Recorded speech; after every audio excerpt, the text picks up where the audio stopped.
The Extraordinary Adventures of Arsène Lupin, Gentleman-Burglar. By Maurice Leblanc. 1. The Arrest of Arsène Lupin. It was a strange ending to a voyage that had commenced in a most auspicious manner. The transatlantic steamship La Provence was a swift and comfortable vessel, under the command of a most affable man. The passengers constituted a select and delightful society. The charm of new acquaintances and improvised amusements served to make the time pass agreeably. We enjoyed the pleasant sensation of being separated from the world, living, as it were, upon an unknown island, and consequently obliged to be sociable with each other. Have you ever stopped to consider how much originality and spontaneity emanate from these various individuals who, on the preceding evening, did not even know each other, and who are now, for several days, condemned to lead a life of extreme intimacy, jointly defying the anger of the ocean, the terrible onslaught of the waves, the violence of the tempest and the agonizing monotony of the calm and sleepy water? Such a life becomes a sort of tragic existence, with its storms and its grandeurs, its monotony and its diversity, and that is why, perhaps, we embark upon that short voyage with mingled feelings of pleasure and fear. But, during the past few years, a new sensation had been added to the life of the transatlantic traveler. The little floating island is now attached to the world from which it was once quite free. A bond united them, even in the very heart of the watery wastes of the Atlantic. That bond is the wireless telegraph, by means of which we receive news in the most mysterious manner. We know full well that the message is not transported by the medium of a hollow wire. No, the mystery is even more inexplicable, more romantic, and we must have recourse to the wings of the air in order to explain this new miracle. During the first day of the voyage, we felt that we were being followed, escorted, preceded even, by that distant voice, which, from time to time, whispered to one of us a few words from the receding world. 2 friends spoke to me. 10, 20 others sent gay or sombre words of parting to other passengers. On the second day, at a distance of 500 miles from the French coast, in the midst of a violent storm, we received the following message by means of the wireless telegraph. Arsène Lupin is on your vessel, first cabin, blonde hair, wound right forearm, traveling alone under name of R. At that moment, a terrible flash of lightning rent the stormy skies. The electric waves were interrupted. The remainder of the dispatch never reached us. Of the name under which Arsène Lupin was concealing himself, we knew only the initial. If the news had been of some other character, I have no doubt that the secret would have been carefully guarded by the telegraphic operator as well as by the officers of the vessel. But it was one of those events calculated to escape from the most rigorous discretion. The same day, no one knew how, the incident became a matter of current gossip, and every passenger was aware that the famous Arsène Lupin was hiding in our midst. Arsène Lupin in our midst. The irresponsible burglar whose exploits had been narrated in all the newspapers during the past few months. The mysterious individual with whom Ganimard, our shrewdest detective, had been engaged in an implacable conflict amidst interesting and picturesque surroundings. Arsène Lupin, the eccentric gentleman who operates only in the chateaux and salons, and who, one night, entered the residence of Baron Schaumann, but emerged empty-handed, leaving, however, his card on which he had scribbled these words: Arsène Lupin, gentleman-burglar, will return when the furniture is genuine. Arsène Lupin, the man of 1,000 disguises, in turn a chauffeur, detective, bookmaker, Russian physician, Spanish bullfighter, commercial traveler, robust youth, or decrepit old man. Then consider this startling situation: Arsène Lupin was wandering about within the limited bounds of a transatlantic steamer, in that very small corner of the world, in that dining saloon, in that smoking room, in that music room. Arsène Lupin was, perhaps, this gentleman. Or that one. My neighbor at the table. The sharer of my stateroom. And this condition of affairs will last for 5 days, exclaimed Miss Nellie Underdown, next morning. It is unbearable. I hope he will be arrested. Then, addressing me, she added, "And you, Monsieur d'Andrézy, you are on intimate terms with the captain, surely you know something." I should have been delighted had I possessed any information that would interest Miss Nelly. She was one of those magnificent creatures who inevitably attract attention in every assembly. Wealth and beauty form an irresistible combination, and Nelly possessed both. Educated in Paris under the care of a French mother, she was now going to visit her father, the millionaire underdown of Chicago. She was accompanied by one of her friends, Lady Julland. At first, I had decided to open a flirtation with her, but, in the rapidly growing intimacy of the voyage, I was soon impressed by her charming manner and my feelings became too deep and reverential for a mere flirtation. Moreover, she accepted my attentions with a certain degree of favor. She condescended to laugh at my witticisms and display an interest in my stories.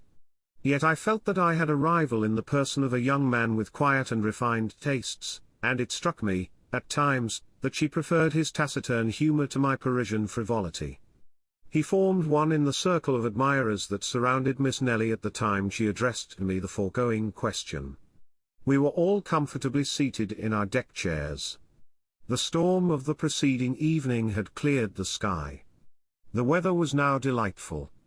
"I have no definite knowledge, mademoiselle," I replied, "but cannot we, ourselves, investigate the mystery quite as well as the detective Ganimard, the personal enemy of Arsène Lupin?" Oh. You are progressing very fast, monsieur?" "Not at all, mademoiselle. In the first place, let me ask, do you find the problem a complicated one?" "Very complicated." "Have you forgotten the key we hold for the solution to the problem?" "What key?" "In the first place, Lupin calls himself Monsieur R." "Rather vague information," she replied. "Secondly, he is traveling alone." "Does that help you?" she asked.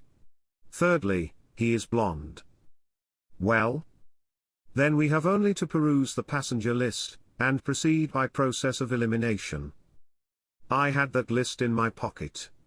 I took it out and glanced through it. Then I remarked, "I find that there are only 13 men on the passenger list whose names begin with the letter R." "Only 13? "Yes, in the first cabin. And of those 13, I find that 9 of them are accompanied by women, children or servants. That leaves only 4 who are traveling alone. First, the Marquis de Raverdan." "Secretary to the American ambassador," interrupted Miss Nelly. "I know him." "Major Rawson," I continued. "He is my uncle," someone said. "Monday Revolta." "Here!" exclaimed an Italian, whose face was concealed beneath a heavy black beard. Miss Nelly burst into laughter, and exclaimed, "That gentleman can scarcely be called a blonde." "Very well, then," I said, "we are forced to the conclusion that the guilty party is the last one on the list." "What is his name?" "Monday Rosine." "Does anyone know him?" No one answered. But Miss Nelly turned to the taciturn young man, whose attentions to her had annoyed me, and said, "Well, Monsieur Rosine, why do you not answer?" All eyes were now turned upon him. He was a blonde. I must confess that I myself felt a shock of surprise, and the profound silence that followed her question indicated that the others present also viewed the situation with a feeling of sudden alarm. However, the idea was an absurd one, because the gentleman in question presented an air of the most perfect innocence. "Why do I not answer?" he said. "Because, considering my name, my position as a solitary traveler and the color of my hair, I have already reached the same conclusion, and now think that I should be arrested." He presented a strange appearance as he uttered these words. His thin lips were drawn closer than usual and his face was ghastly pale, whilst his eyes were streaked with blood. Of course, he was joking, yet his appearance and attitude impressed us strangely. "But you have not the wound," said Miss Nelly, naively. "That is true," he replied, "I lack the wound." Then he pulled up his sleeve, removing his cuff, and showed us his arm. But that action did not deceive me. He had shown us his left arm, and I was on the point of calling his attention to the fact, when another incident diverted our attention. Lady Gilland, Miss Nelly's friend, came running towards us in a state of great excitement, exclaiming, "My jewels, my pearls! Someone has stolen them all." No, they were not all gone, as we soon found out. The thief had taken only part of them, a very curious thing. Of the diamond sunbursts, jeweled pendants, bracelets and necklaces, the thief had taken, not the largest but the finest and most valuable stones. The mountings were lying upon the table. I saw them there, despoiled of their jewels, like flowers from which the beautiful colored petals had been ruthlessly plucked. And this theft must have been committed at the time Lady Gilland was taking her tea, in broad daylight, in a stateroom opening on a much-frequented corridor. Moreover, the thief had been obliged to force open the door of the stateroom, search for the jewel case, which was hidden at the bottom of a hat box, open it, select his booty and remove it from the mountings. Of course, all the passengers instantly reached the same conclusion: it was the work of Arsène Lupin. That day, at the dinner table, the seats to the right and left of Rosine remained vacant, and, during the evening, it was rumored that the captain had placed him under arrest, which information produced a feeling of safety and relief. We breathed once more. That evening, we resumed our games and dances. Miss Nelly, especially, displayed a spirit of thoughtless gaiety which convinced me that if Rosine's attentions had been agreeable to her in the beginning, she had already forgotten them. Her charm and good humor completed my conquest. At midnight, under a bright moon, I declared my devotion with an ardor that did not seem to displease her. But, next day, to our general amazement, Rosine was at liberty. We learned that the evidence against him was not sufficient. He had produced documents that were perfectly regular, which showed that he was the son of a wealthy merchant of Bordeaux. Besides, his arms did not bear the slightest trace of a wound. "Documents! Certificates of birth!" exclaimed the enemies of Rosine. "Of course, Arsène Lupin will furnish you as many as you desire. And as to the wound, he never had it, or he has removed it." Then it was proven that, at the time of the theft, Rosine was promenading on the deck. To which fact, his enemies replied that a man like Arsène Lupin could commit a crime without being actually present. And then, apart from all other circumstances, there remained one point which even the most skeptical could not answer: who except Rosine was traveling alone, was a blonde, and bore a name beginning with R. To whom did the telegram point, if it were not Rosine? And when Rosine, a few minutes before breakfast, came boldly toward our group, Miss Nelly and Lady Gilland arose and walked away. An hour later, a manuscript circular was passed from hand to hand amongst the sailors, the stewards, and the passengers of all classes. It announced that Monday Louis Rosine offered a reward of 10,000 francs for the discovery of Arsène Lupin or other person in possession of the stolen jewels. "And if no one assists me, I will unmask the scoundrel myself," declared Rosine. Rosine against Arsène Lupin, or rather, according to current opinion, Arsène Lupin himself against Arsène Lupin. The contest promised to be interesting. Nothing developed during the next 2 days. We saw Rosine wandering about, day and night, searching, questioning, investigating. The captain, also, displayed commendable activity. He caused the vessel to be searched from stem to stern, ransacked every stateroom under the plausible theory that the jewels might be concealed anywhere, except in the thief's own room. "I suppose they will find out something soon," remarked Miss Nelly to me. "He may be a wizard, but he cannot make diamonds and pearls become invisible." "Certainly not," I replied, "but he should examine the lining of our hats and vests and everything we carry with us." Then, exhibiting my Kodak, a 9x12 with which I had been photographing her in various poses, I added, "In an apparatus no larger than that, a person could hide all of Lady Gilland's jewels. He could pretend to take pictures and no one would suspect the game.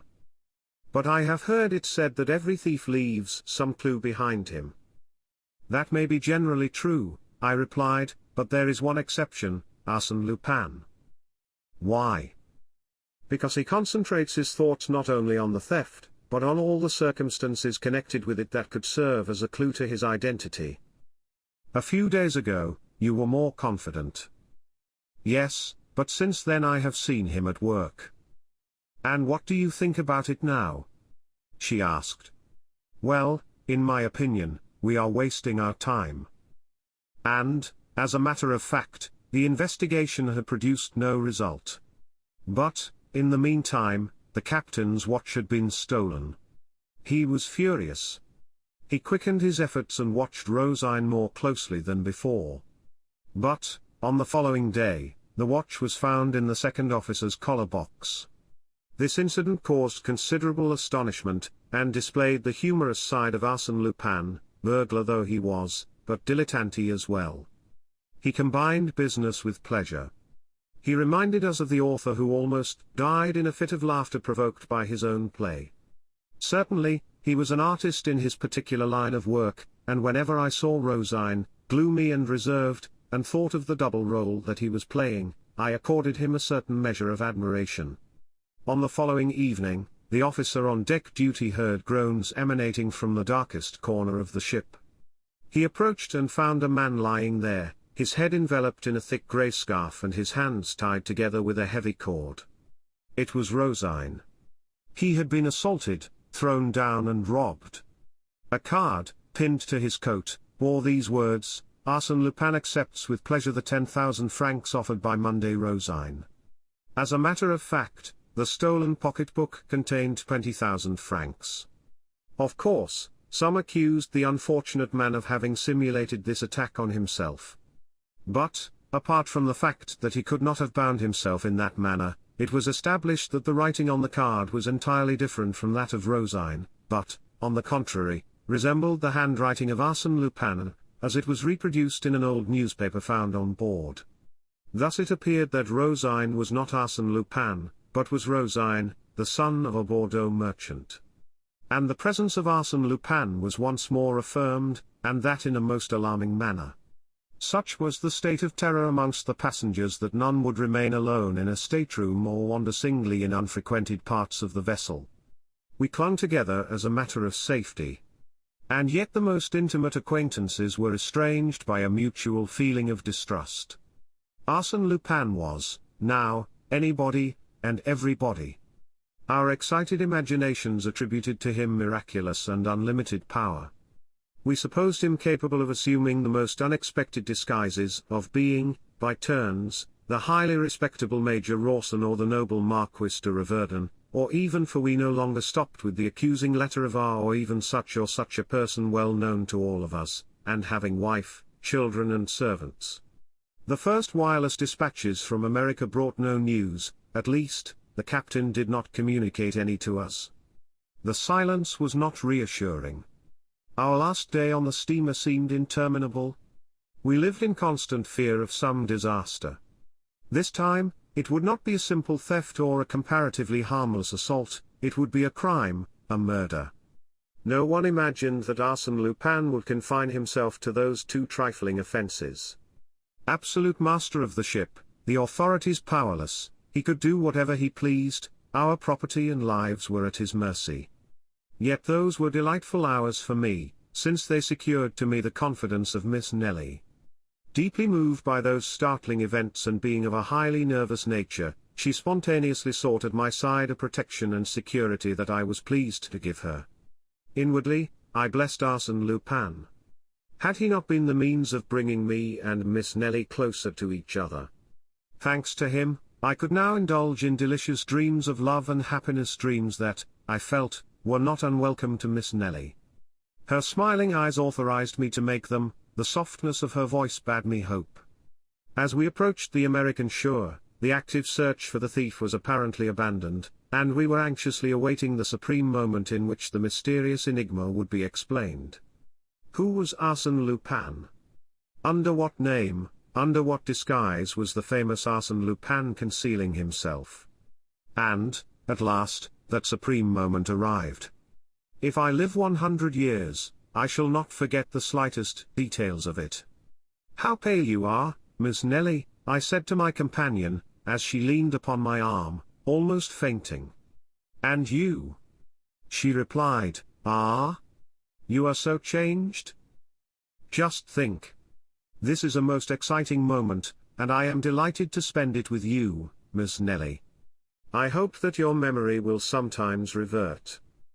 But she was not listening. She was nervous and excited. The gangway was placed in position, but, before we could use it, the uniformed customs officers came on board. Miss Nelly murmured, "I shouldn't be surprised to hear that Arsène Lupin escaped from the vessel during the voyage. Perhaps he preferred death to dishonor, and plunged into the Atlantic rather than be arrested." "Oh, do not laugh," she said. Suddenly I started, and, in answer to her question, I said, "Do you see that little old man standing at the bottom of the gangway? With an umbrella and an olive green coat? It is Ganimard?" "Ganimard?" "Yes, the celebrated detective who has sworn to capture Arsène Lupin." "Ah. I can understand now why we did not receive any news from this side of the Atlantic. Ganimard was here. And he always keeps his business secret. Then you think he will arrest Arsène Lupin?" "Who can tell? The unexpected always happens when Arsène Lupin is concerned in the affair." "Oh!" she exclaimed, with that morbid curiosity peculiar to women, "I should like to see him arrested." "You will have to be patient. No doubt, Arsène Lupin has already seen his enemy, and will not be in a hurry to leave the steamer." The passengers were now leaving the steamer. Leaning on his umbrella, with an air of careless indifference, Ganimard appeared to be paying no attention to the crowd that was hurrying down the gangway. The Marquis de Raverdan, Major Rawson, the Italian revolter, and many others had already left the vessel before Rosine appeared. "Poor Rosine. Perhaps it is he, after all," said Miss Nelly to me. "What do you think?" "I think it would be very interesting to have Ganimard and Rosine in the same picture. You take the camera? I am loaded down." I gave her the camera, but too late for her to use it. Rosine was already passing the detective. An American officer, standing behind Ganimard, leaned forward, and whispered in his ear. The French detective shrugged his shoulders and Rosine passed on. Then, my God, who was Arsène Lupin? "Yes," said Miss Nelly, aloud, "who can it be?" Not more than 20 people now remained on board. She scrutinized them one by one, fearful that Arsène Lupin was not amongst them. "We cannot wait much longer," I said to her. She started toward the gangway. I followed. But we had not taken 10 steps when Ganimard barred our passage. "Well, what is it?" I exclaimed. "One moment, monsieur. What's your hurry?"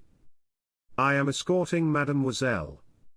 "One moment," he repeated, in a tone of authority. Then, gazing into my eyes, he said, "Arsène Lupin, is it not?" I laughed, and replied, "No, simply Bernard d'Andrézy."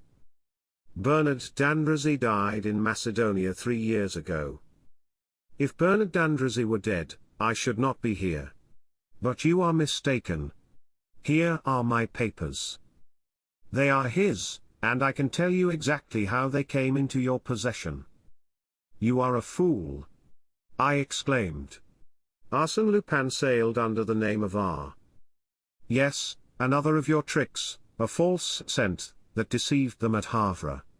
You play a good game, my boy, but this time luck is against you." I hesitated a moment. Then he hit me a sharp blow on the right arm, which caused me to utter a cry of pain. He had struck the wound, yet unhealed, referred to in the telegram. I was obliged to surrender. There was no alternative. I turned to Miss Nelly, who had heard everything. Our eyes met, then she glanced at the kodak I had placed in her hands, and made a gesture that conveyed to me the impression that she understood everything. Yes, there, between the narrow folds of black leather, in the hollow center of the small object that I had taken the precaution to place in her hands before Ganimard arrested me, it was there I had deposited Rosine's 20,000 francs and Lady Gilland's pearls and diamonds. Oh! I pledge my oath that, at that solemn moment, when I was in the grasp of Ganimard and his two assistants, I was perfectly indifferent to everything, to my arrest, the hostility of the people, everything except this one question: what will Miss Nelly do with the things I had confided to her? In the absence of that material and conclusive proof, I had nothing to fear, but would Miss Nelly decide to furnish that proof? Would she betray me? Would she act the part of an enemy who cannot forgive, or that of a woman whose scorn is softened by feelings of indulgence, and involuntary sympathy? She passed in front of me. I said nothing, but bowed very low. Mingled with the other passengers, she advanced to the gangway with my kodak in her hand. It occurred to me that she would not dare to expose me publicly, but she might do so when she reached a more private place. However, when she had passed only a few feet down the gangway, with a movement of simulated awkwardness, she let the camera fall into the water between the vessel and the pier. Then she walked down the gangway, and was quickly lost to sight in the crowd. She had passed out of my life forever. For a moment, I stood motionless. Then, to Ganimard's great astonishment, I muttered, "What a pity that I am not an honest man." Such was the story of his arrest as narrated to me by Arsène Lupin himself. The various incidents, which I shall record in writing at a later day, have established between us certain ties. Shall I say of friendship? Yes, I venture to believe that Arsène Lupin honors me with his friendship, and that it is through friendship that he occasionally calls on me, and brings, into the silence of my library, his youthful exuberance of spirits, the contagion of his enthusiasm, and the mirth of a man for whom destiny has naught but favors and smiles. His portrait. How can I describe him? I have seen him 20 times, and each time he was a different person. Even he himself said to me on one occasion, "I no longer know who I am. I cannot recognize myself in the mirror." Certainly, he was a great actor, and possessed a marvelous faculty for disguising himself. Without the slightest effort, he could adopt the voice, gestures and mannerisms of another person. "Why," said he, "why should I retain a definite form and feature? Why not avoid the danger of a personality that is ever the same? My actions will serve to identify me." Then he added, with a touch of pride, "So much the better if no one can ever say with absolute certainty, 'There is Arsène Lupin.' The essential point is that the public may be able to refer to my work and say, without fear of mistake, 'Arsène Lupin did that.'"